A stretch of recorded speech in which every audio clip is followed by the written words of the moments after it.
का स्वागत है।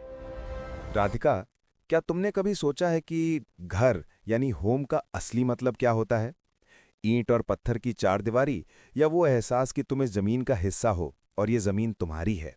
सर, पॉलिटिक्स की किताबों में तो घर का मतलब डोमिसाइल और रेजिडेंस लिखा है। लेकिन आज मौसम ऐसा है कि लग रहा है आप कुछ और ही गहराई में जाने वाले हैं। बिल्कुल सही पकड़ा तुमने। आज हम जिस चैप्टर को डिकोड करने वाले हैं, वो संविधान का सबसे भावुक हिस्सा है। पार्ट 2, नागरिकता यानी सिटीजनशिप, अनुच्छेद 5 से 11। ये केवल वकीलों के लिए लिखे गए शब्द नहीं है राधिका। ये 1947 के उस खूनी इतिहास का दस्तावेज है, जब लाखों लोग अपनी जड़ों से उखड़कर इधर से उधर भाग रहे थे। ट्रेनों की छतों पर बैठे हुए वो लोग, आंखों में डर और दिल में एक ही सवाल: क्या हम भारत के नागरिक हैं? सोचो, 1947 का वो मंजर। एक लकीर खिंच गई, रैडक्लिफ लाइन। कल तक जो लाहौर हमारा था, आज वो पराया हो गया। कल तक जो ढाका अपना था, आज वो विदेशी जमीन थी। ऐसे में हमारे संविधान निर्माताओं यानी कॉन्स्टिट्यूशन मेकर्स के सामने सबसे बड़ी चुनौती थी ये तय करना कि 26 जनवरी 1950 को जब संविधान लागू होगा, तब भारत का नागरिक कौन कहलाएगा। इसीलिए आर्टिकल्स 5, 6, 4 और 8 को फ्रेम किया गया है ना सर, ताकि उस वक्त की इमीडिएट प्रॉब्लम को सॉल्व किया जा सके। बिल्कुल। और यहीं से हमारा पहला एग्जाम पॉइंट बनता है। यूपीएससी और स्टेट पीएससी अक्सर यहां फंसाते हैं। याद रखना, संविधान का भाग 2 केवल 26 जनवरी 1950 के समय की नागरिकता की बात करता है। ये भविष्य की नागरिकता यानी एक्विजिशन एंड लॉस आफ्टर 1950 की परमानेंट व्यवस्था नहीं करता। वो काम संसद पर छोड़ा गया है। देखो, यूपीएससी प्रीलिम्स 2021 में एक सवाल आया था जिसने अच्छे अच्छे स्टूडेंट्स को घुमा दिया था। भारत के संदर्भ में निम्नलिखित कथनों पर विचार करें। केवल एक नागरिकता और एक निवास है, यानी with reference to India consider the following statements. 1. There is only one citizenship and one domicile. Radhika, क्या भारत में राज्यों का अलग डोमिसाइल होता है? नहीं सर, भारत में सिंगल सिटीजनशिप यानी एकल नागरिकता और सिंगल डोमिसाइल का कॉन्सेप्ट है। हम ब्यावर या बिहार के निवासी हो सकते हैं, लेकिन डोमिसाइल सिर्फ भारत का होता है। ये हमने ब्रिटेन के संविधान से लिया है। शाबाश, यही क्लैरिटी चाहिए। अमेरिका में डुअल सिटीजनशिप और डुअल डोमिसाइल होता है, लेकिन भारत में हम एक हैं। ये यूनिटी एंड इंटीग्रिटी का प्रतीक है। अब चलो थोड़ा टेक्निकल होते हैं। Article 5, the basis of domicile यानी अधिवास का आधार, उन लोगों के लिए था जो भारत की जमीन पर पहले से मौजूद थे, जिनका घर, जिनकी आत्मा यहीं थी।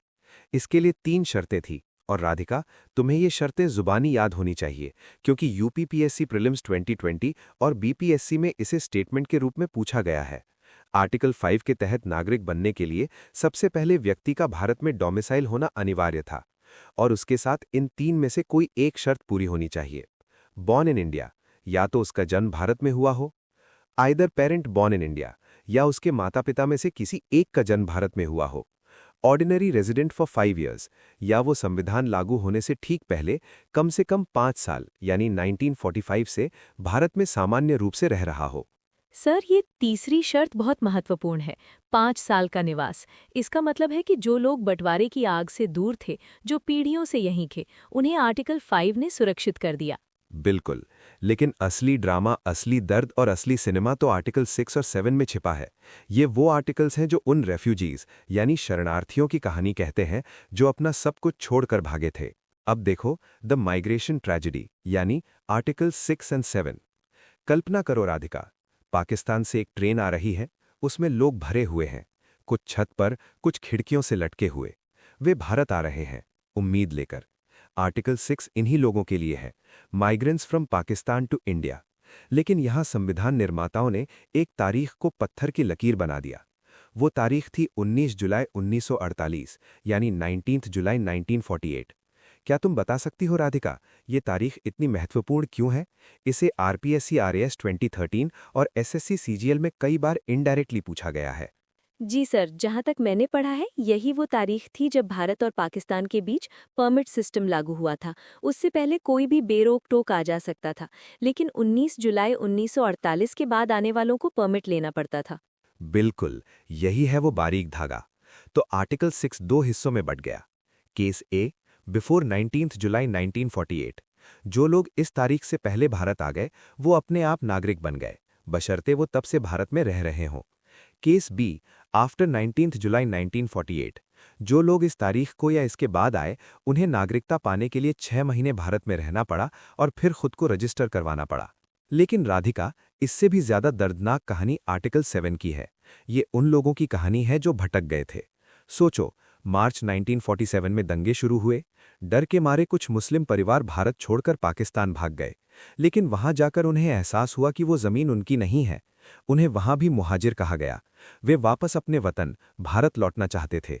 आर्टिकल 7 कहता है, अगर कोई व्यक्ति 1 मार्च 1947 के बाद भारत से पाकिस्तान चला गया, यानी माइग्रेटेड टू पाकिस्तान, तो उसकी भारतीय नागरिकता खत्म। वो भारत का नागरिक नहीं माना जाएगा। तो क्या उनके लिए सारे रास्ते बंद हो गए थे सर? क्या वापसी की कोई उम्मीद नहीं थी?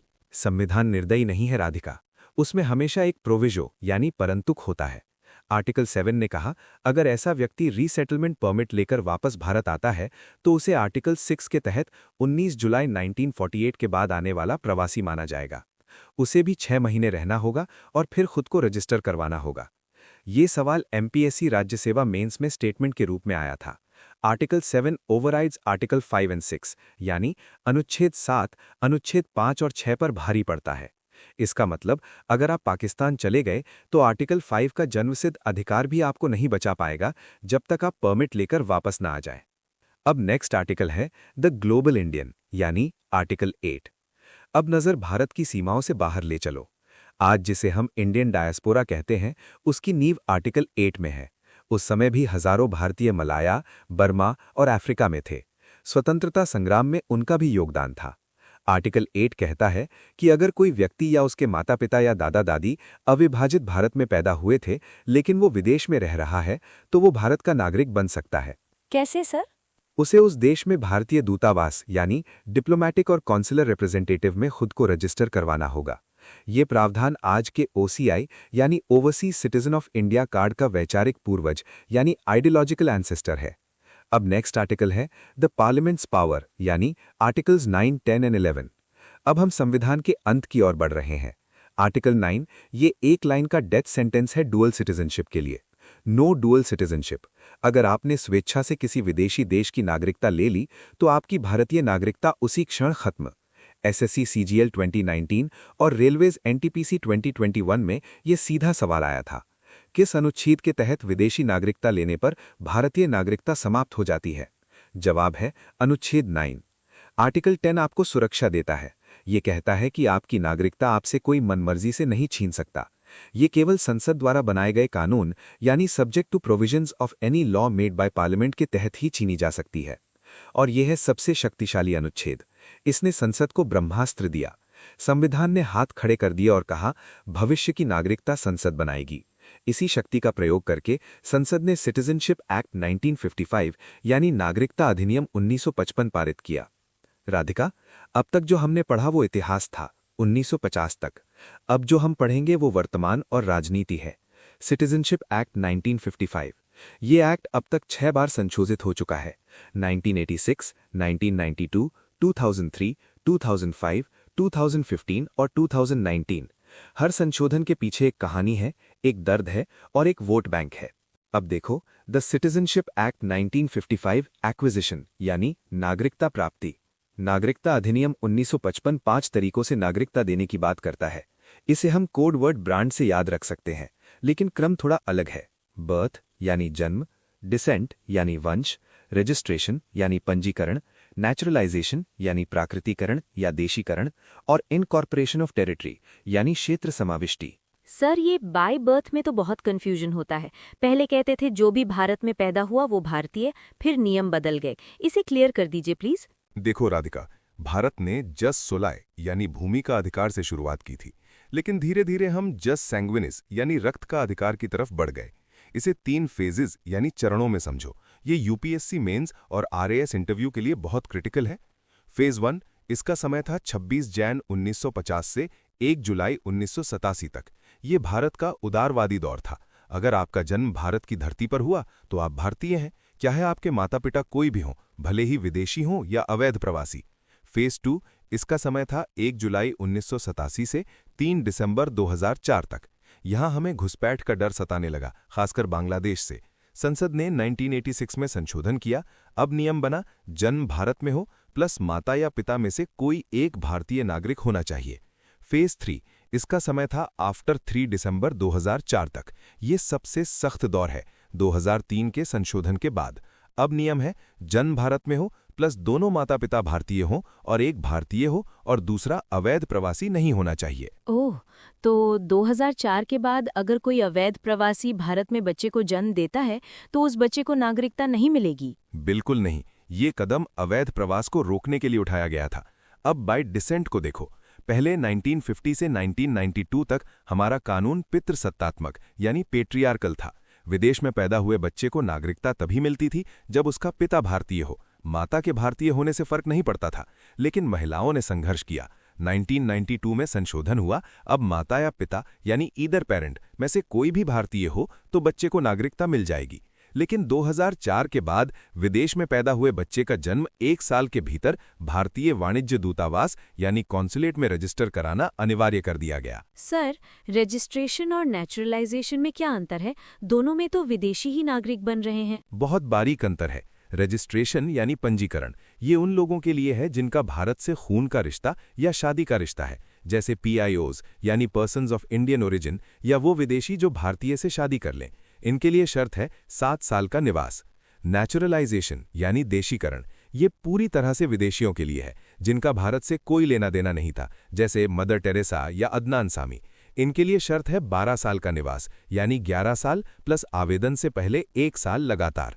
और हाँ, उन्हें संविधान की 8वीं अनुसूची की किसी एक भाषा का ज्ञान होना चाहिए।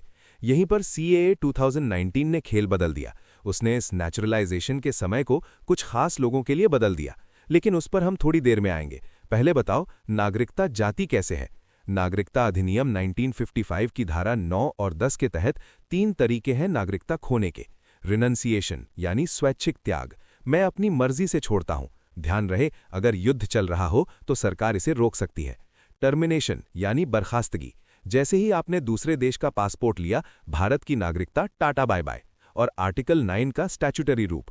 डेप्रिवेशन यानी वंचित करना, ये सजा है अगर आपने नागरिकता धोखे से, फ्रॉड से ली हो, संविधान के प्रति अनादर यानी डिसलॉयल्टी दिखाया हो, या युद्ध के दौरान दुश्मन का साथ दिया हो। सर, UPSC प्रीलिम्स 2021 में एक स्टेटमेंट था, a foreigner once granted citizenship can not be deprived of it under any circumstances, यानी एक बार नागरिकता मिल गई तो छीनी नहीं जा सकती। और वो स्टेटमेंट गलत था, इनकरेक्ट। सरकार बिल्कुल छीन सकती है, खासकर अगर वो नेचुरलाइज्ड सिटीजन है और उसे 5 साल के भीतर किसी देश में 2 साल की सजा हो जाए। नागरिकता कोई अमर पट्टा नहीं है।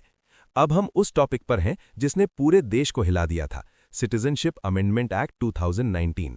राधिका, इस एक्ट को इमोशन से नहीं, लॉजिक से समझो। ये एक्ट सिटीजनशिप एक्ट 1955 में बदलाव करता है। ये अवैध प्रवासी यानी इल्लीगल माइग्रेंट की परिभाषा को बदलता है। सर, इसके मुख्य प्रावधान यानी की प्रोविजंस क्या हैं जो एग्जाम में पूछे जा सकते हैं? नोट करो, ये 3 देशों से आए 6 समुदायों के लिए है। कंट्रीज पाकिस्तान, बांग्लादेश, अफगानिस्तान। कम्युनिटीज हिंदू, सिख, बौद्ध, जैन, पारसी और ईसाई, मुस्लिम शामिल नहीं है। कट ऑफ डेट, ये लोग 31 दिसंबर 2014 से पहले भारत आ चुके होने चाहिए। फायदा क्या मिला? इन्हें अवैध प्रवासी नहीं माना जाएगा। इन पर पासपोर्ट एक्ट या फॉरेनर्स एक्ट के केस नहीं चलेंगे। इनके लिए नेचुरलाइजेशन का समय 11 साल से घटाकर 5 साल कर दिया गया। लेकिन सर, इसका विरोध क्यों हुआ? विरोध के 2 मुख्य कारण हैं। आर्टिकल 14 यानी इक्वालिटी, आलोचकों का कहना है कि धर्म के आधार पर नागरिकता देना संविधान के सेक्युलर ढांचे के खिलाफ है। मुस्लिम प्रवासियों जैसे म्यांमार के रोहिंग्या या पाकिस्तान के अहमदिया को क्यों छोड़ा गया? नॉर्थ ईस्ट का डर, असम और पूर्वोत्तर राज्यों को डर है कि इससे उनकी संस्कृति और डेमोग्राफी बदल जाएगी। इसीलिए सरकार ने एग्जेम्पशंस यानी छूट दी है। 6th schedule areas, Assam, Meghalaya, Tripura, Mizoram के आदिवासी इलाके इसमें शामिल नहीं है। Inner line permit areas, Arunachal Pradesh, Nagaland, Manipur, यहाँ CAA लागू नहीं होगा। हाल ही में अक्टूबर 2024 में सुप्रीम कोर्ट की संविधान पीठ यानी कॉन्स्टिट्यूशन बेंच ने सेक्शन 6A, जो असम समझौते से जुड़ा है, की संवैधानिकता को बरकरार रखा है। कोर्ट ने माना कि असम की समस्या अलग थी, इसलिए वहां के लिए अलग कट ऑफ 1971 सही है। ये करंट अफेयर्स का हॉट टॉपिक है। राधिका, अब समय है परीक्षा का। मैं सवाल दागूंगा, तुम जवाब दोगी। ये रैपिड फायर राउंड है, तैयार हो? जी सर, तैयार हूँ। फर्स्ट, भारत के संदर्भ में कथनों पर विचार करें। भारत में केवल एक नागरिकता और एक अधिवास है। केवल जन्म से नागरिक ही राष्ट्राध्यक्ष यानी प्रेसिडेंट बन सकता है। एक बार नागरिकता मिलने पर इसे किसी भी परिस्थिति में छीना नहीं जा सकता। बताओ कौन सा सही है? सर, स्टेटमेंट 1 सही है। स्टेटमेंट 2 गलत है क्योंकि भारत में नेचुरलाइज्ड सिटीजन भी राष्ट्रपति बन सकता है, अमेरिका में नहीं। स्टेटमेंट 3 भी गलत है क्योंकि नागरिकता छीनी जा सकती है। आंसर होगा 1 ओनली। करेक्ट। अब देखो प्रश्न 2। नागरिकता संशोधन अधिनियम 2019 के तहत अफगानिस्तान, बांग्लादेश और पाकिस्तान के अल्पसंख्यकों के लिए निवास की अवधि 11 वर्ष से घटाकर कितनी कर दी गई है? 5 वर्ष यानी 5 years। गुड। नेक्स्ट, नागरिकता कानून में संशोधन करने का अधिकार किसे है? ए. राष्ट्रपति, बी. प्रधानमंत्री, सी. संसद, डी. Supreme court. सी. संसद, पार्लियामेंट, आर्टिकल 11 के तहत। नेक्स्ट, सिक्किम का भारत में विलय होने पर वहां के लोगों को किस आधार पर नागरिकता मिली? बाय इनकॉर्पोरेशन ऑफ टेरिटरी यानी क्षेत्र समाविष्टि द्वारा। गुड।